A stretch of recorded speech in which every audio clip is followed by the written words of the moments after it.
Hello, BookTube. And hello, AuthorTube, I guess. This is a video about writing, but I don't know what to call them, and I don't know how to designate them. And I also don't know whether or not I should, because all my writing videos are for all of you. I want all of you to be writing. I don't know what community on YouTube to address, if there even is one. The writing videos that I watch in droves now every week are largely unsatisfying. But this is a writing video that I'm hoping will not be unsatisfying, because I was thinking about something just today. Just today is when two things were on my mind today. One was something that I was feeling, that I've been feeling for a week now, and that feels fantastic. Absolutely fantastic. I wanted to share it with you. But there was another thing that was part of a video that I watched.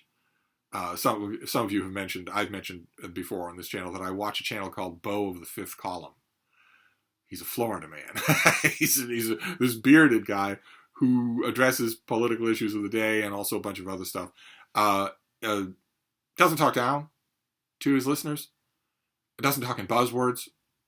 Does his own research. I know that phrase is now poisoned, but nevertheless, he's remarkably enjoyable for me to watch. And a lot of you have mentioned that you also watch his channel. And a couple of you have paid me the staggering compliment of saying that he reminds you of me. Not in, I mean, I'm much younger than Beau, and I'm much prettier than he is. And I don't, this is not a political channel, although I will occasionally slip up. The impression I got from a lot of you, those of you who've made that comparison, is the direct approach, the non-condescension, the not talking down to you. But he did a video just recently, because aside from the Lothlorien bubble that is Boston, where it has been 55 degrees and completely placid and calm for the last 30 years, the rest of the country is getting hammered by massive, freakish weather. 30 degree below zero temperatures, tornadoes, ice storms, everywhere. So he did a video, he's done it a number of times, where he goes over the very basics of what you need in an emergency situation. So he goes over each one. What should you do in the event of a tornado? What should you do in the event of an earthquake? What should you do in the event of a power outage? And then underlying all of that, his standard refrain, which is also a standard refrain on this channel, that might also be something that reminds you of a basic emergency kit that everyone should have, regardless of what kind of emergency it would be. You don't even have to be in an area where there's a natural emergency. If the power grid goes out, are you going to be okay for a week? If you're not, you should be. And it doesn't take much work or much money to gradually assemble an emergency kit that has the things that you will need. Some sort of shelter, if you don't have your shelter anymore. A really good first aid kit, not just Band-Aids, but a bunch of stuff that you will need, that you keep regularly updated. Non-perishable food items, water, especially water, either a source of water or a way to purify water.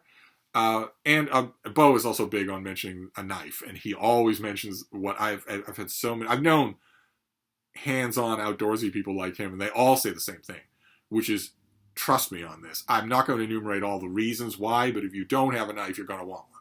So have one, and make sure it's a good one. Make sure it's a nice, strong one. When it comes to the first aid kit and the knife, those are the two items in a basic kit like this where you might want to spend some money, even if it hurts. You might want to do that so that you have a good item. He did a video just recently, I think it was today, where he goes through those survival things one after another, and then the underlying thing of having an emergency kit. And during the course of his conversation, he made a point, and it stuck with me.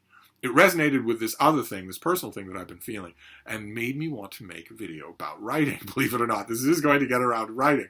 Because he mentioned that the first rule in an emergency situation is not to make yourself another victim. The people around who are helping people are going to be stretched anyway. The last thing they want is you to make yourself another victim, another person who needs help. So get your own stuff together first. Put your own feet on the ground in an emergency situation first, not out of selfishness, but so that you are then in a position to help other people. It's the classic instruction that you get if you fly commercially. In the event of an emergency, when those air masks pop down, secure your own first. Because you're good people, because most people are good people, you're going to immediately want to help the child next to you or the old person across the way. Don't do that until you've helped yourself, because if you pass out, you can't help anybody. That was the underlying point that Bo was making in that video, which is get your own stuff together first, specifically so that you can help other people. It's not selfish, it's the opposite of that. And that got me thinking. That got me thinking about the thing that I've been feeling this last week, which is tremendous upbubbling of personal energy. I went away for New Year's. I was gone completely, and the upbubbling of all sources of those personal energies very intentionally went to zero. It went to Kelvin zero, and then had to restart. So I am now feeling all of that, and when I got to the feeling of that personal upbubbling of energy, I realized where it comes from. It comes from the things that you love. If we talk just personally here self-centeredly here for just a minute, it comes from the things that you love. What are the wellsprings of your personal energy? What are those wellsprings? For me, there's writing, there's reading, and there's Frida, my little dog, who I don't think is visible here. Oh, she's visible. She's right there. She's behind me. For me, it's those three things. And really, it's two things, because Frida is me. So that never goes away. It never dims. I'm never neglectful of it. But writing and reading, yeah. And reading comes back right away because books are everywhere here, and they're all that I do, and they're a lot that I think about.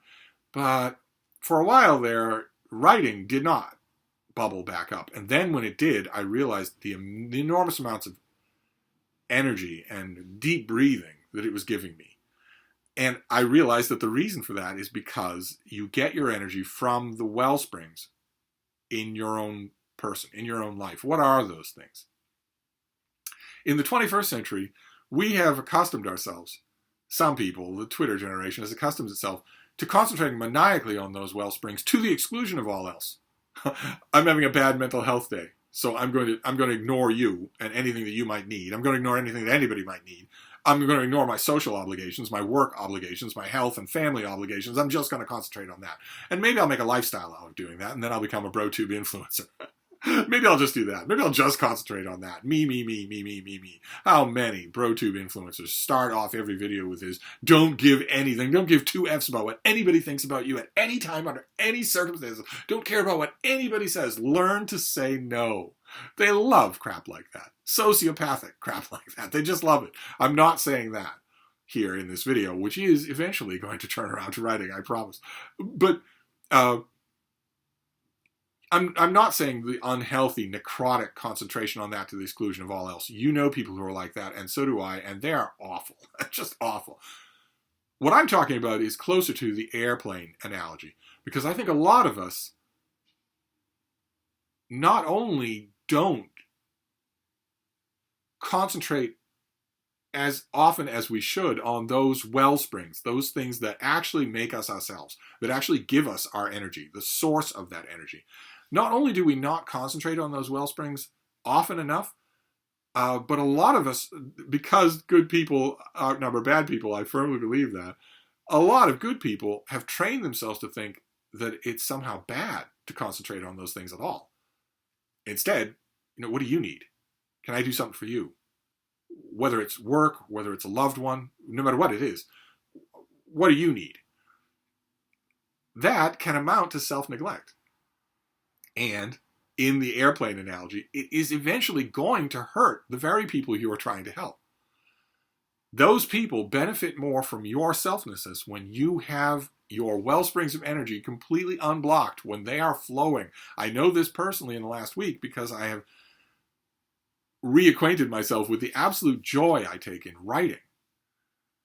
That went away and it had to come back, and I stinted it for other things, but now I am embracing it and it feels wonderful, absolutely wonderful. And that's a little hint up there that I am going to bring this thing back to the corral. We are going to get to writing. What I wanted to mention here is two things. One is very BroTubian. I don't have my cow crap ring. I'm sorry about that.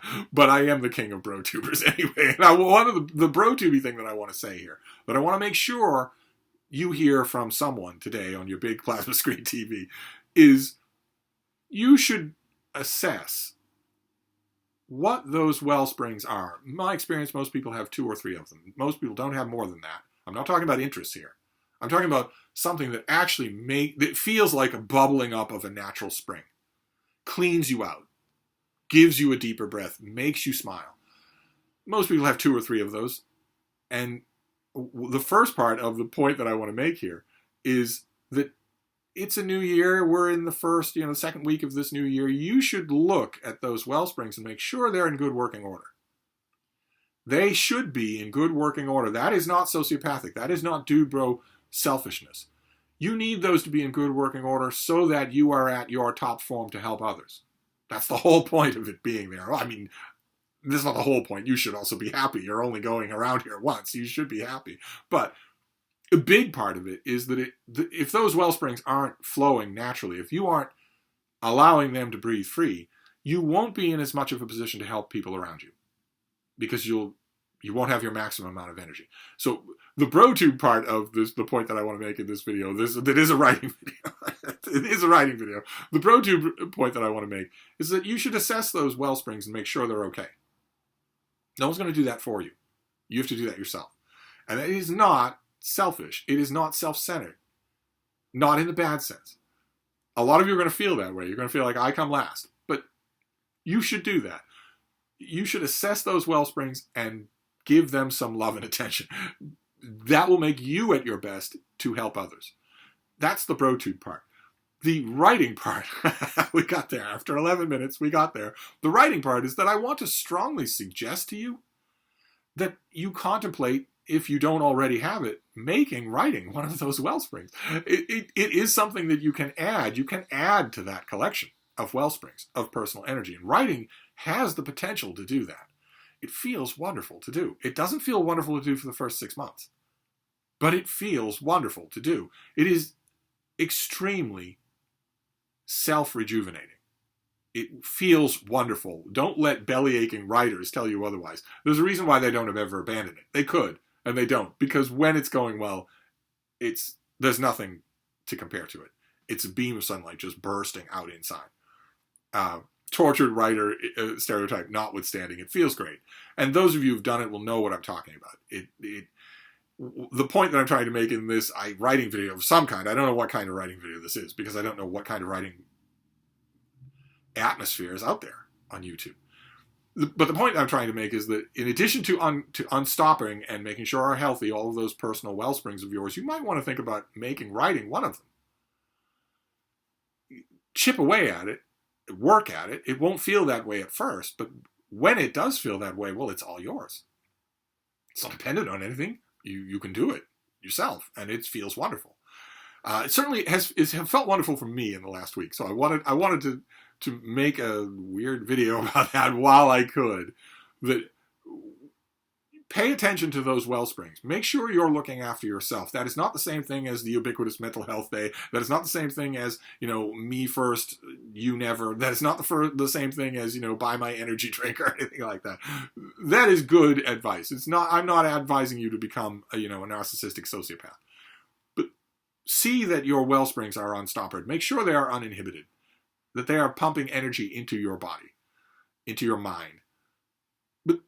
Consider making writing one of them. I've preached on this channel many, many times how much fun it is.